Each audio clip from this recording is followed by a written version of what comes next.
But in Africa, you know, the Naga was some of the more powerful gods, and even the pharaohs and the queens were considered to be Nagas. They were depicted as Nagas.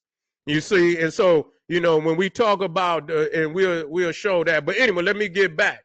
So when you see genie, Jini, it's the same as genie, Genie.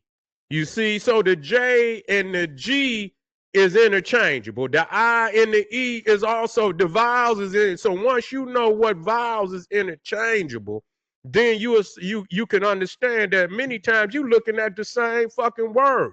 So people that talk about the jinn, some people talk about the naga, all of them is diluted uh, uh, expressions of the you know what they saw in ancient Egypt, what they saw in Nubia, what they saw in Africa, and when they created their own mythologies, you know they called it, but the root of it let you know that it all go back to the same source, which is the source from the Nile. So when they talking about the jinn, let me tell you, they talking about the African mystics. That's who they, when they talking about them Nagas, they talking about the African mystics. That's what they talking about.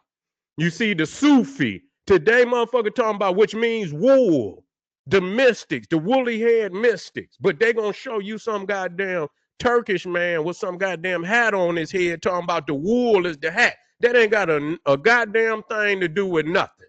Man, Africans done had shrines and shit before time immemorial. They were the first Shriners. They were the first Sufi mystics. You see what I'm saying? So what you get today is diluted information. You know, and you come even to Gnosticism, and they try, you know, and I've studied the Gnosticism, and they got this little trick that they use where they talk about, oh well, this demiurge, and they the goddamn demiurge. The Western world is the demiurge.